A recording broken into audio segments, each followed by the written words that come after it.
On va à présent installer une VMC simple flux qui est ici avec une gaine en diamètre 125 ici pour l'extraction de la cuisine qui va venir, je pense, vers là. On va mettre également une extraction dans les toilettes en diamètre 80, voici le tuyau, et une dans la salle de bain. Donc on va les voir sur le chantier. Dans les toilettes, je vais le mettre à peu près à cet endroit. Donc je vais percer un trou de 80 et je vais faire sortir la gaine. Ensuite, dans la salle de bain, je vais faire venir la gaine au-dessus du toilette. Ici, pareil, je vais faire un trou de 80. La VMC sera installée à peu près à cet endroit parce qu'ici, il y a une sortie au niveau de la toiture. Pour aller de la VMC à la bouche de la cuisine, il n'y a pas beaucoup de distance. Donc ici, on a une gaine de 6 mètres, ce qui devrait largement suffire.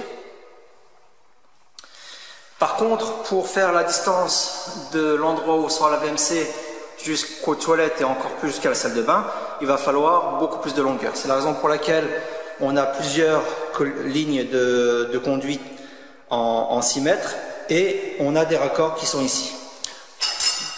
Donc c'est des manchons qui rentrent dans la gaine de la VMC et il y a des colliers d'attache qui sont là et éventuellement du scotch pour bien faire la liaison. Maintenant que les peintures sont faites, je ne sais pas où sont les suspentes et les ferrailles au plafond. C'est la raison pour laquelle je vais utiliser un testeur de métaux ici pour vous trouver l'emplacement des rails et des fourrures pour ne pas percer à l'endroit des fourrures, sinon je ne pourrais pas mettre ma gaine. Et ce serait dommage de faire un trou, de se tromper à l'endroit là, alors que il y avait du vide à 10 ou 20 cm à côté. Donc on va identifier l'emplacement des ferrailles pour ne pas percer justement à cet endroit. Et on va faire ça à l'aide du testeur de métaux qui est ici. D'autre part, je vais utiliser ma scie cloche réglable. Celle-ci, en fait, on dévisse les 3 vis qui sont là et on peut écarter l'emplacement des lames pour arriver jusqu'à 125. C'est exactement la section de ma gaine la plus grosse. Je peux régler ma scie cloche à 80 aussi pour mes conduits de 80 qui sont là-bas. On a aussi une gaine de section 160, ça c'est pour la sortie de la VMC. Donc ce manchon sera branché sur la sortie de la VMC et qui ramènera au conduit sur la toiture. Je vais déballer tout ça et on va présenter à blanc le câblage et le branchement de tout. Voilà la VMC qui est livrée tout en kit avec tous ses accessoires. Donc elle sera accrochée via des ficelles au niveau de la charpente. À peu près comme ça, on ira voir en haut comment on va l'attacher. Ici on a la sortie en diamètre 160 et par en dessous on a des extractions d'air en diamètre 80 et ici en diamètre 125 pour la cuisine. Elle est livrée avec ces accessoires.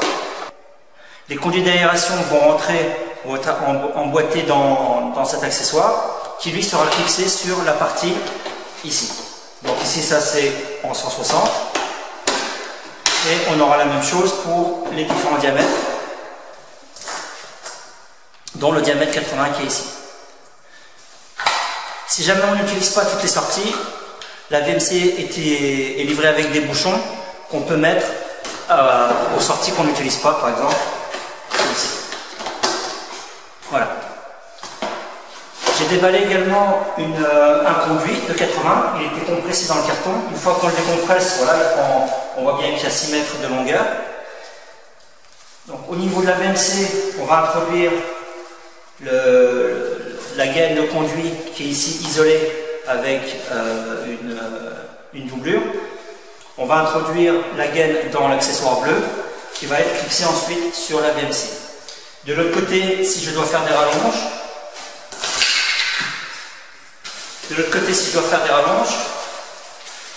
je vais récupérer la gaine qui est partie. Elle est là. Donc je vais utiliser des raccords en métal, je vais l'emboîter d'un côté et je vais prendre un autre conduit de section Et je vais prendre un autre conduit de diamètre 80 pour faire une rallonge, pour allonger mon conduit. Je m'assurerai bien d'avoir bien scellé et même à la rigueur scotché au niveau des raccords pour pas qu'il y ait des fuites d'air et une perte de puissance d'aération ou d'aspiration. Aussi j'ai des bouches qui sont livrées avec, donc c'est les bouches qu'on va mettre au plafond. Donc ici en diamètre 80, ici en diamètre 125 pour la cuisine. Cette partie est emboîtée dans le trou qu'on va faire en section en diamètre 80. Le conduit rentre dedans et les lamelles ici permettront de fixer cet accessoire au plafond dans le BA13. Et ici c'est la plaque de finition de la VMC qui sera visible au plafond.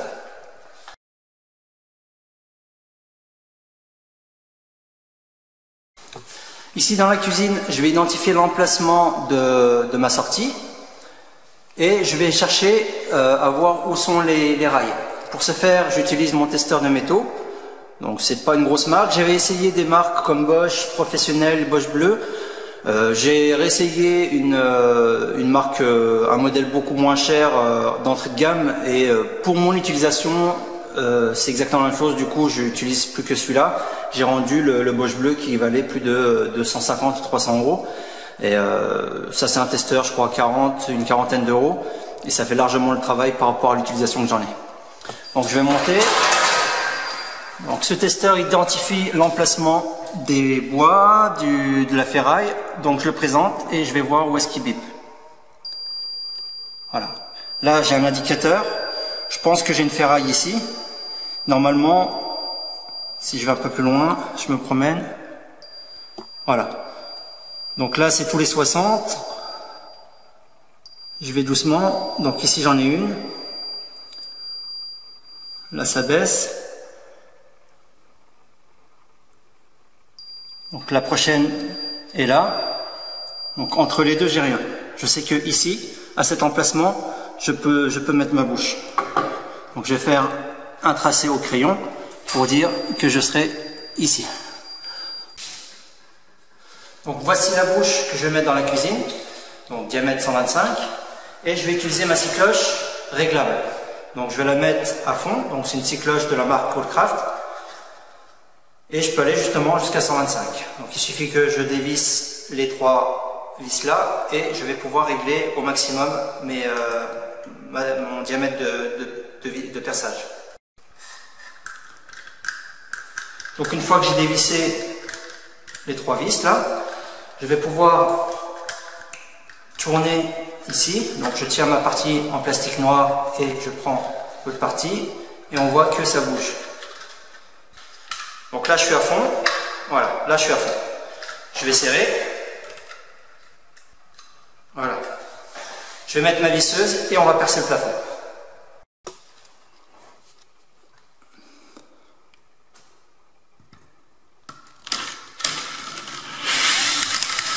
Alors, pour des grands diamètres de perçage, j'y vais doucement.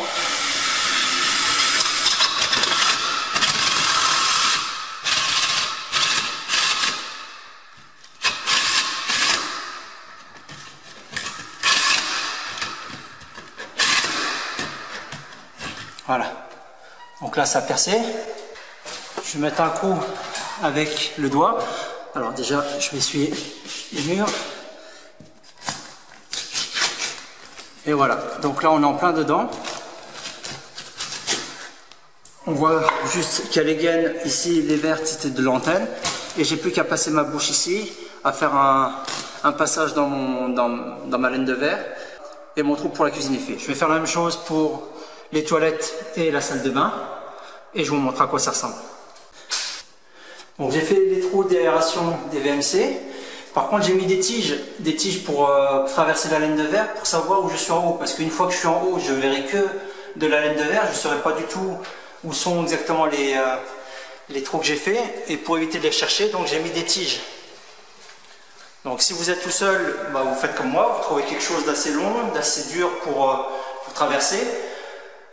Si vous êtes à deux, bon, bah, vous pouvez avoir quelqu'un en dessous qui vous met un balai, un manche, un bâton, peu importe ce que vous avez, pour faire bouger la laine de verre et pouvoir identifier où est le trou en haut. Donc je prépare tout ce que je dois monter en haut dans mes combles. Donc j'ai mis un carton. Je prends le soin de mettre un maximum d'outils aussi dans mon carton. Ça évitera de redescendre parce que c'est des endroits assez difficiles d'accès. Voilà, c'est pour éviter de faire des allers-retours. Donc je vais monter toutes mes gaines. Je vais monter mon carton avec la VMC, mes outils, ma torche d'éclairage, et on va câbler tout ça à peu près à cet endroit. Donc je vais m'identifier par rapport au trou que j'ai fait avec la tige qui est aussi passée là-bas pour identifier l'emplacement du trou. Aussi, sur le tableau électrique, j'ai préparé ma gaine en 1,5, donc que j'ai passé ici. J'ai laissé assez de longueur et j'ai pris le soin de démêler la gaine assez grandement pour éviter que ça bloque et que ça fasse des nœuds à cet endroit et que je suis obligé de redescendre pour démêler. Donc là j'ai déjà rentré pas mal de longueur, j'ai démêlé assez longuement pour que ma gaine arrive à l'emplacement de la VMC en 2 ampères qui est ici. On voit que mon 2 ampères est vide en attente de ma gaine de VMC que je vais tirer en même temps. Donc c'est parti, je vais monter tout ça via ma trappe de visite qui est ici. Je vais monter tous les cartons et je vais vous montrer comment je câble la VMC dans les combles. Cette vidéo est extraite du programme Self-Elec. Encore une fois, vous pouvez toujours télécharger gratuitement votre e-book sur l'installation électrique. Il suffit simplement de cliquer sur le lien en description de cette vidéo. Cet e-book couvre pas mal de sujets sur l'installation électrique. Ça vous permet de voir beaucoup plus clair et de comprendre mieux l'installation dans son ensemble. Par la suite aussi, on traite pas mal de sujets tels que le compteur Linky, les prises, ce qu'on peut faire ou pas selon la norme NFC 1500. Dans tous les cas, le lien est disponible en description de la vidéo. Merci pour votre écoute, à très bientôt.